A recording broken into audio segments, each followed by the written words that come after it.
I am David Pierce, and I am going to be talking to you today about major label music, licenses associated with playing major label music, why you have to pay your license fees, and actually what happens if you don't pay your fees.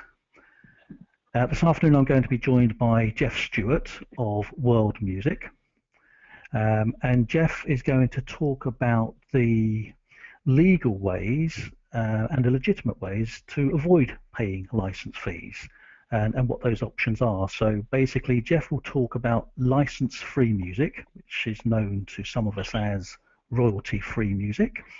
And there are quite a few well-known brands that have found royalty-free music and are currently playing it in their businesses already. And I've got a few names up here. There are hundreds of brands, in fact, that are currently playing royalty-free music. But these ones where they have multiple branches, large brands, and many of them, I suspect all of them, you will know about. Starbucks is an interesting one because Starbucks, in fact, plays a mixture of rights-paid music and major label music. They have some very specific requirements, but the other brands there are all currently playing rights-paid music.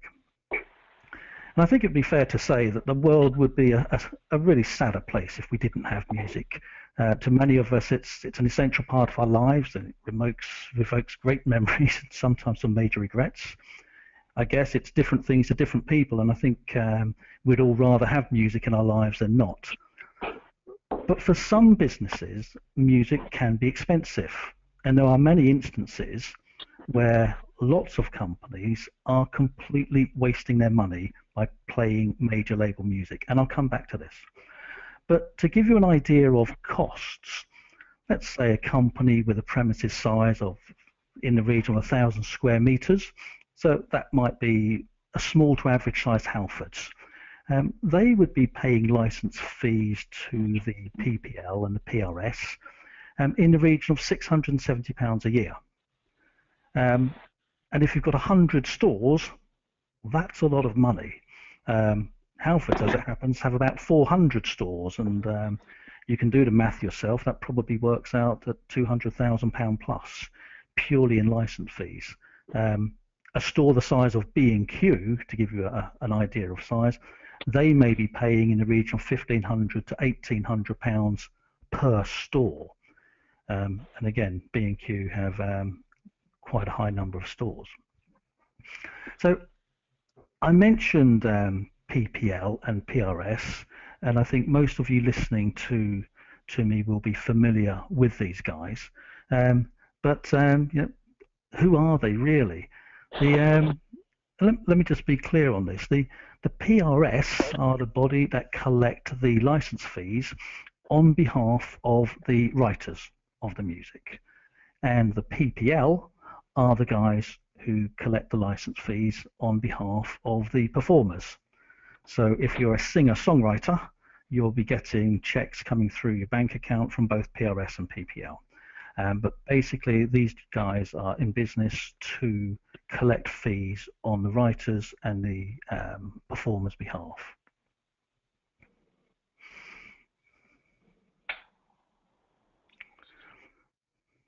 Now, I guess it's fair to say that most businesses feel pretty aggrieved that they have to pay any fees at all. In fact, I don't know anybody who finds it acceptable. At least when you pay your home insurance and your car insurance, there is a chance that you'll get something back if you need it. But with music license fees, you don't get anything back. And pubs have told me that they pay out for jukeboxes, they rent them, they buy CDs, and they still have to pay PRS fees. You know, in their words, they feel it sucks, but that's their words. I guess in some respects, there is an argument that says you know, the likes of Coldplay, U2, Radiohead, Take That, One Direction, they've all worked pretty hard to produce some music, and really, why should other businesses enjoy the benefits of entertaining customers for free?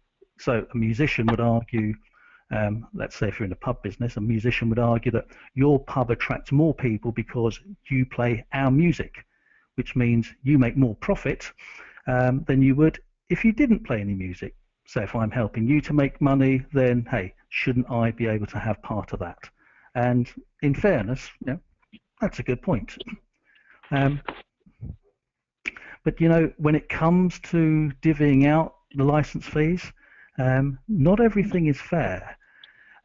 Once the PRS and PPL people have taken out their costs, their salaries, their rents, their bonuses, their administration fees, whatever is left over then gets paid out to the artists and to the writers. And so whilst Elton John might see hundreds of thousands of pounds in his royalty checks, smaller groups, lesser known artists, but still with major label record companies, they might be lucky to see £100. Jeff Stewart will tell us more about this later on, but it's surprising that the money doesn't seem to be divvied up quite as fairly as we might think. But what happens if you decide that you're not going to pay your license fees? Well, let me just suggest to you that don't go down that route, because you will get caught. And there are some pretty high profile cases where people have not paid their license fees, either because they've forgotten, they didn't know it was due, there was a degree of ignorance, but the man from the PRS has come along, caught them out and taken them to court. Let me just share with you a couple of case studies here. We've got QuickFit, who were sued by the PRS and the PPL because one of their mechanics was playing a radio in a fitting bay. The man from the PRS could hear it whilst he was sitting in the service area, and deemed that QuickFit should be paying license fees. And you'll see on here on the screen that a court in Edinburgh refused to dismiss a £200,000 damages claim. QuickFit ended up having to pay a fairly hefty fine. The exact figure we're not quite sure about, but it won't be far off the figure you see on the screen there. Other well-known retailers, Discount UK, also known as Poundworld, they too had to pay a fine for not paying their PRS fees. Again, inadvertently, employee playing some music in the store, completely ignorant to the fact that they had to pay license fees. They also were fined. Now, they had to pay legal fees of £2,600 for one outlet, but you'll see here the nastier bit that says that if they don't comply, they could get a much higher fine, or somebody there could be spending some time doing porridge. So my view is pay the fees if you are playing major label music. A few other examples here, whether you're a coffee shop, a tanning bar, a restaurant, a hairdresser, there's all number of cases, hundreds of them, where if you're playing music, you have to pay the money. So I said earlier that many businesses were wasting their money, and this is the critical point. In some instances, it's a good idea to play major label music, and in others, it's not. So let me give you some examples here. If your brand proposition is that you are looking to appeal to a young audience, you're a major fashion retailer like, say, Hollister or Abercrombie and Fitch, who want to appeal to the 14 to 25-year-olds. If you've been into their shops, they've got low lighting, they've got great fragrance, and they've got some pretty good music in there. They're playing latest hip-hop, rock and pop, and that's what we would consider to be foreground music. It's a major part of their brand, and for them, it's the right choice. They need to play the right music to appeal to that audience, and they pay their license fees in accordance with it. So a lot of the fashion brands do play major label music. Having said that, I've been into a couple of Boss shops, and they don't play current chart stuff. They play some really good music from up-and-coming groups. But hairdressers, nail bars, they all want to hear current pop music. They've only got a small square footage anyway, so it's unlikely that they would save a huge amount of money. unless of course you're a multiple retailer where you have hundreds of shops across the UK. But I'll come back to that a little bit later on. So foreground music, absolutely, play the right stuff, pay your license fees. But if it's background music that you're looking for, and what I mean by background music is where you're simply looking to fill a space, create an ambience, just break up the silence, there really is no need to pay a fortune. Let me just see if I've got some figures up here. Yeah. So let's just take this is a tariff here from the PRS. Again, you'll probably be familiar with it. This is for the PRS only. I haven't shown the PPL one. But typically, if you've got a store 50 meters by 25, to the PRS, you will be paying somewhere in the region of £530, £595. You'll end up paying another 230 or so to the PPL. So you're going to have a bill to pay of maybe £700–800.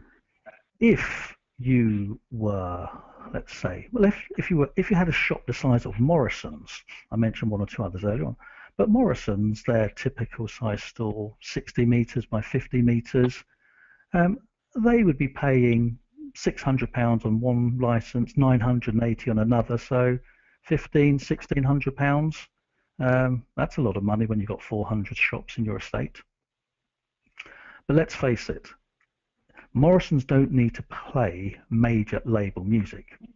It's highly unlikely that you go into Morrison's because you like what they play. More likely that you like their prices, the layout of their store, the car parking, and the customer service. So why somebody the size of Morrison's would want to pay major label music and licenses associated, it's probably a waste of money.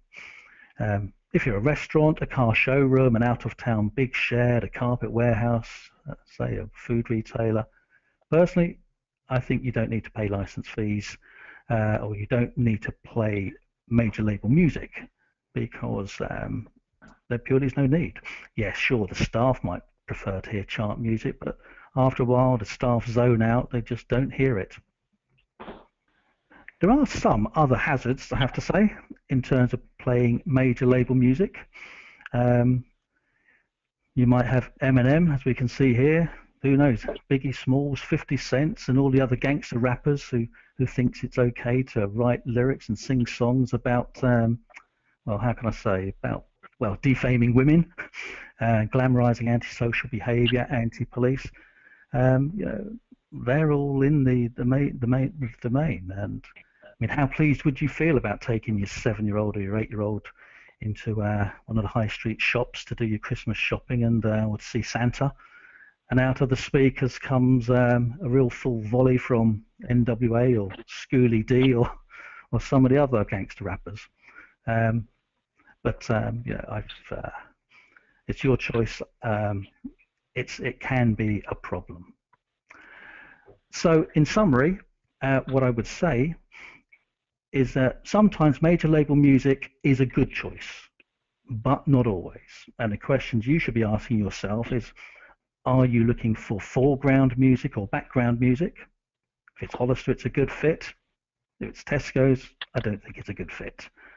I mentioned earlier on about multiple outlets, and if you were a small store where you're paying maybe £300 or £400 for your license fees, it might not be worth going through saving that. But if you've got 200 or 300 of those stores on the high street, then that would be worth saving. We currently are dealing with a large, well-known brand who have 250 shops on the high streets.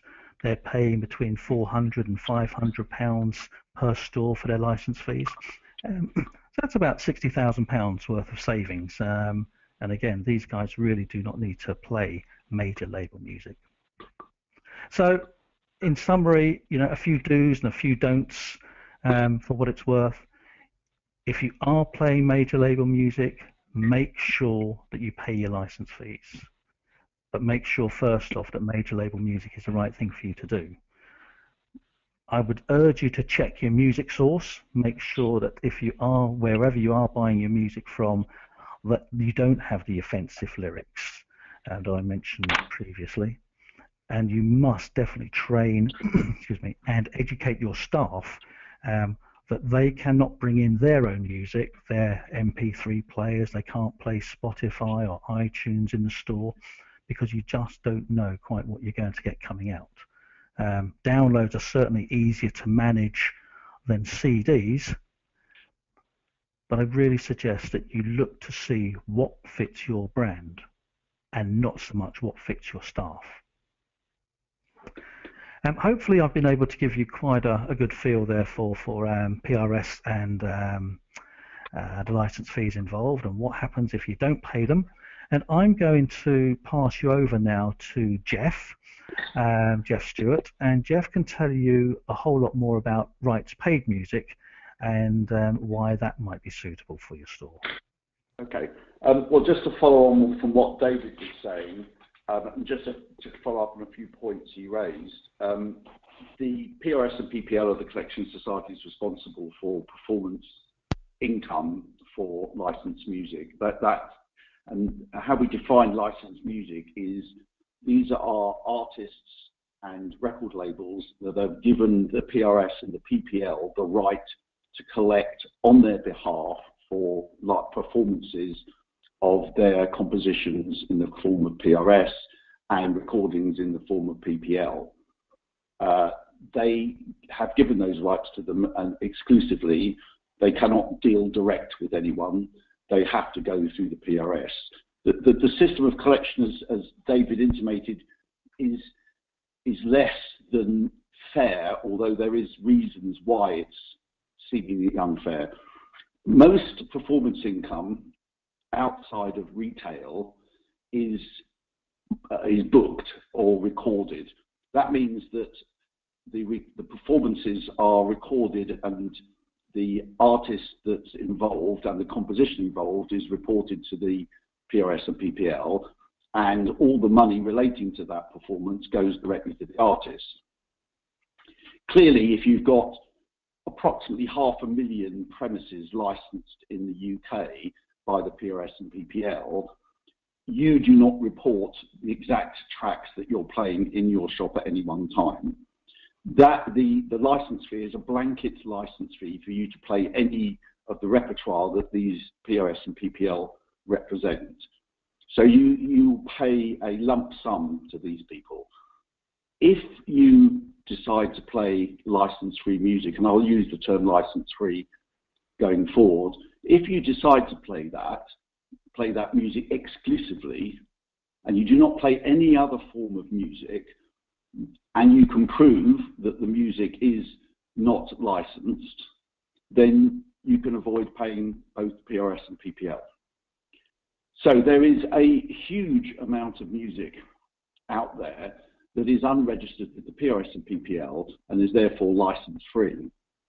So Jeff, what kind of music is available? Is it all genres? In terms of a license, it's absolutely everything. There are certain genres that tend to have more unlicensed music than others. So there isn't really any restriction in terms of genre, whether it's classical, rock, pop, blues, easy listening, new age, instrumental. If you look at the catalogue that's available online at the moment, it pretty much covers all genres. Okay, thanks for that, Jeff. And you were saying earlier on that the lots of people don't benefit from any PRS license fees, the bands. So how do the artists and the bands benefit from what you're talking about here with the rights paid music? Well, depending, we source our music from a whole range of different sources. There is usually either an upfront one-off payment to the artist, or there is a per play.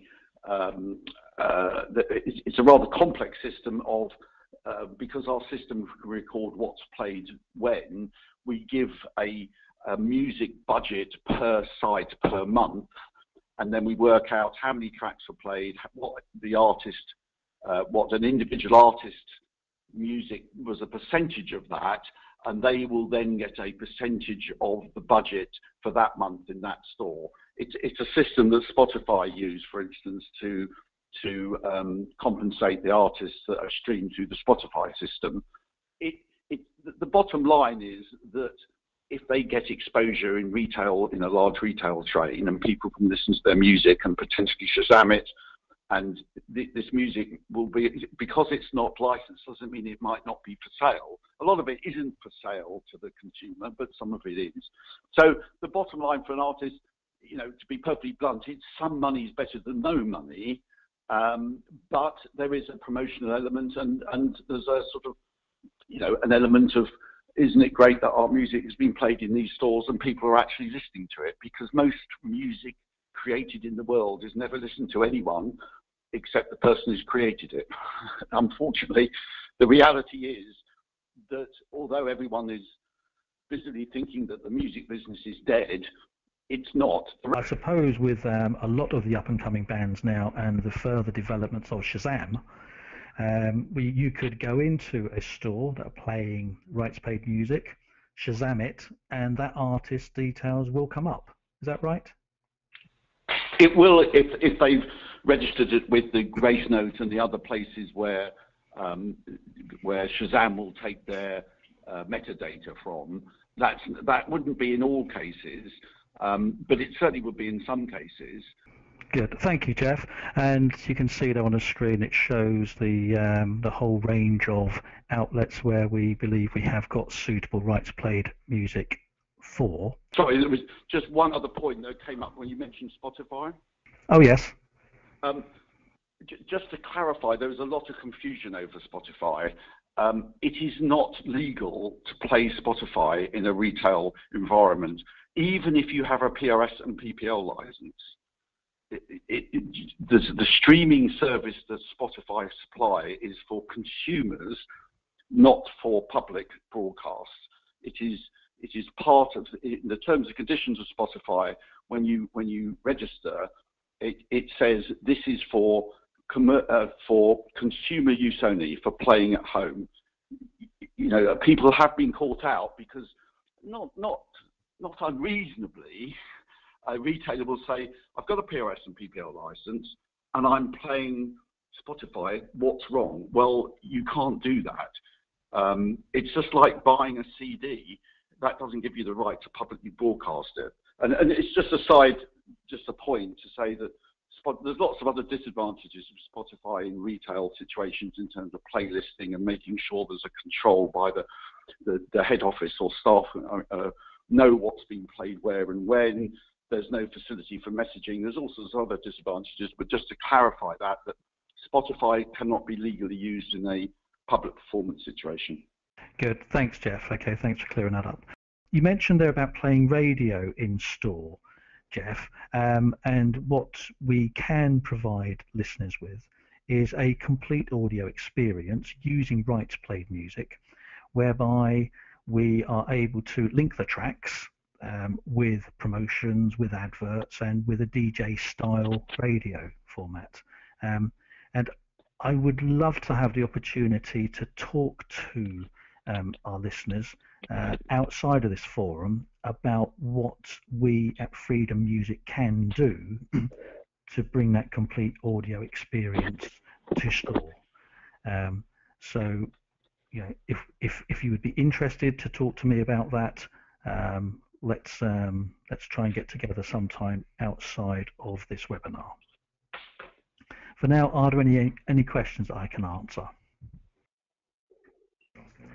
So I've got a question here, which is, what about just playing the radio in a large store or warehouse? Is that classed as playing major label music? Yes, that is major label music. If you are broadcasting from the radio, whether that's Radio 1, Capital Radio, or any other radio station, that is major label music. So you would have to pay your PRS and PPL licenses in that instance. Okay, so I was talking earlier on about how you could make this into a complete in-store audio experience, rather like radio. At Freedom Music, we do, in fact, record messages, promotions, information. It could be news and weather, if you like, to play in between each of the tracks. So it does sound as though it's radio. If it were Morrison's, you could have a nice little jingle in there with a sonic saying, "Hi, welcome to Morrison's Radio," and you play the music. It's a great opportunity to upcross and cross-sell products. It's a bit like an audio dump bin. So, if you're looking to get rid of products very quickly, if you're overstocked or you have some great discounts, bonuses or promotions on, tell the people whilst they're in the shop walking around. Sometimes we end up listening to what's being played without really being conscious of it. We hear it, it triggers memories in our mind, and if you're looking to sell promotions, it may just be that point of sale requirement you're looking for. And of course, all of the time somebody's walking around your store, you're reinforcing your brand.